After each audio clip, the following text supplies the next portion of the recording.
بسم اللہ الرحمن الرحیم۔ صحبت اور غسل جنابت۔ صحابہ کرام رضی اللہ عنہم کے درمیان غسل جنابت کا ایک مسئلہ زیر بحث آیا۔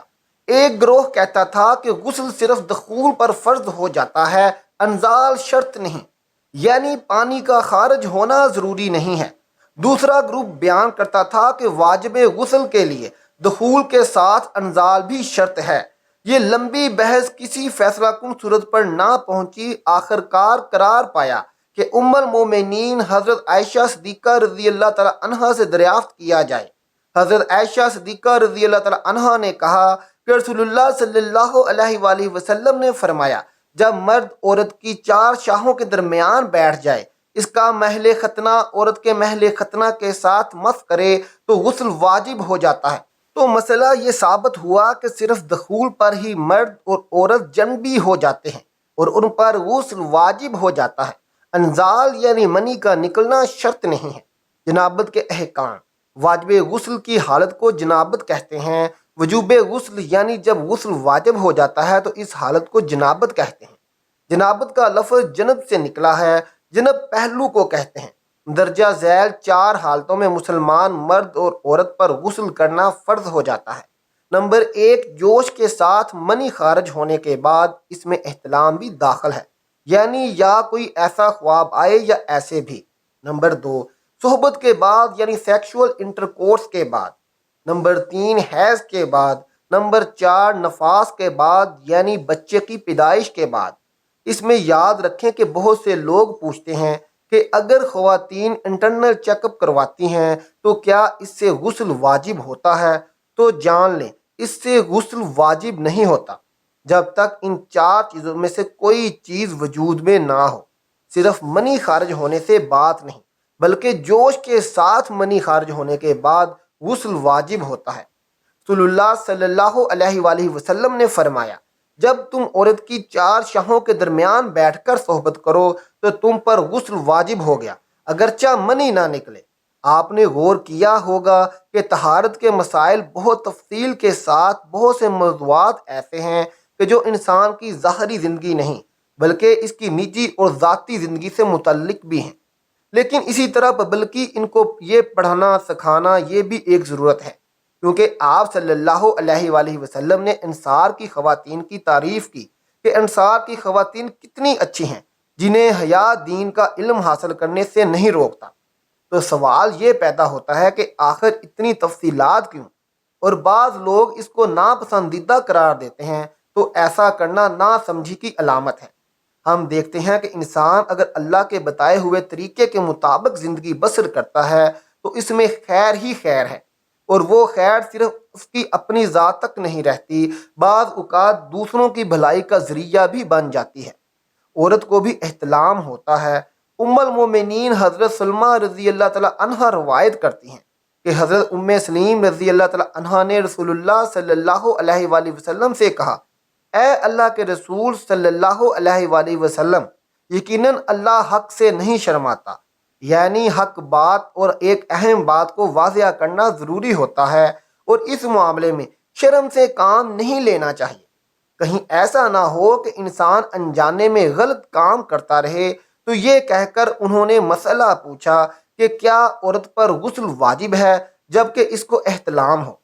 آپ صلی اللہ علیہ وآلہ وسلم نے فرمایا، ہاں، لیکن جب پانی کا نشان دیکھے یعنی منی دیکھے تو اس پر حضرت ام سلمہ رضی اللہ تعالی عنہ نے شرم سے منہ چھپا لیا اور عرض کیا، اے اللہ کے رسول صلی اللہ علیہ وآلہ وسلم، کیا عورت کو بھی احتلام ہوتا ہے؟ تو آپ صلی اللہ علیہ وآلہ وسلم نے فرمایا، ہاں ہوتا ہے، تیرا داہنا ہاتھ خاک آلود ہو، یعنی ایک پیار کی ڈانٹ تھی اور اس میں ہو سکتا ہے کہ مزاج کا فرق ہو، بعض خواتین کے ساتھ ایسا نہ ہو اور بعض کے ساتھ ایسا ہو، لیکن اس میں جو اصل چیز ہے وہ ہے جوش کے ساتھ پانی خارج ہونا۔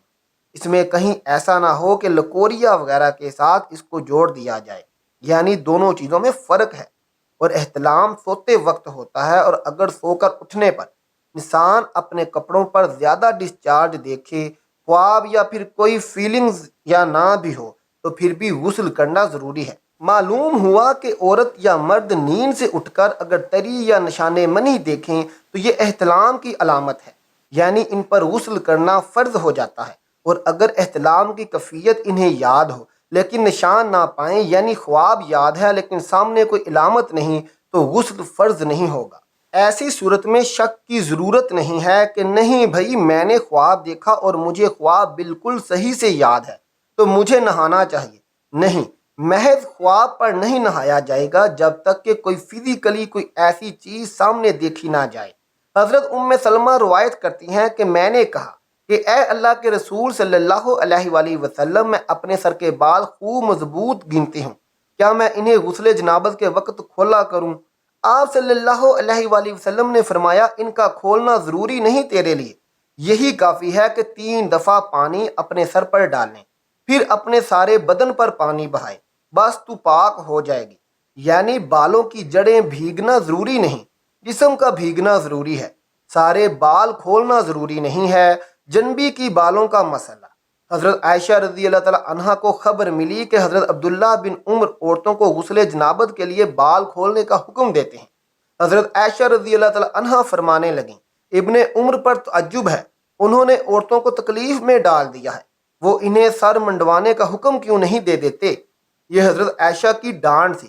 پھر فرمانے لگی میں اور رسول اللہ صلی اللہ علیہ وآلہ وسلم ایک ہی برتن میں غسل جنابت کیا کرتے اور میں اپنے بال کھولے بغیر سر پر 3 دفعہ سے زیادہ پانی نہیں ڈالتی تھی۔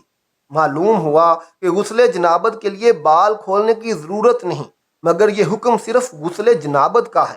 غسل حیض کے لیے بالوں کا کھولنا ضروری ہے کیونکہ یہ مہینے میں 1 دفعہ ہوتا ہے۔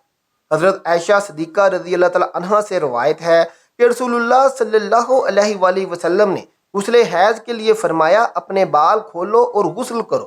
اس میں آپ دیکھیں کہ دونوں چیزوں میں فرق کیوں ہے، دونوں کی نوعیت میں فرق ہے، اور حیض ایک نجاست کی کیفیت بھی ہے۔ حیض کے بعد نہانا، نہانے کے بعد خوشبو لگانا، خاص طور پر اس کا سارا حکم آتا ہے، لیکن غسل جنابت میں نجاست کی وہ کیفیت نہیں ہے، یعنی حیض کا خون اور منی ان دونوں کے حکم میں بھی فرق ہے۔ بعض علماء کے خیال میں منی ناپاک چیز نہیں ہے، اگر کسی کپڑے وغیرہ پر لگ جائے تو وہ کپڑا ناپاک نہیں ہوگا، اگر اسے خشک ہونے پر کھرچ کے صاف کر دیا جائے تو کپڑا صاف ہو جائے گا۔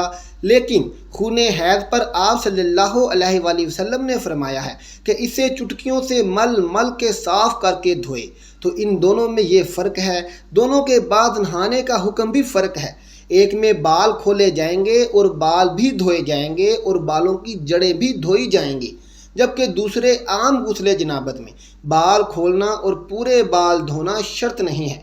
بہت سی بچیاں ہیں جن کی شادی ہوتی ہے اور اس کے بعد ان مسائل کا پتہ نہیں ہوتا، یا تو وہ شرم کے مارے نہاتی نہیں، یا نہاتی ہیں تو پھر وہ پورے بال دھو کر سکھانے میں اور ان چیزوں میں اپنا وقت ضائع کر دیتی ہیں کہ پھر بعض اوقات شوہر کی نافرمانی اور آپس کے تعلقات میں فرق آ جاتا ہے۔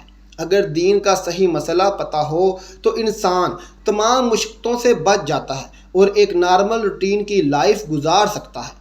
اللہ پاک ہمیں دین کی مکمل سمجھ نصیب فرمائے اور ہمیں نیکوکاروں میں شامل کرے، آمین ثم آمین۔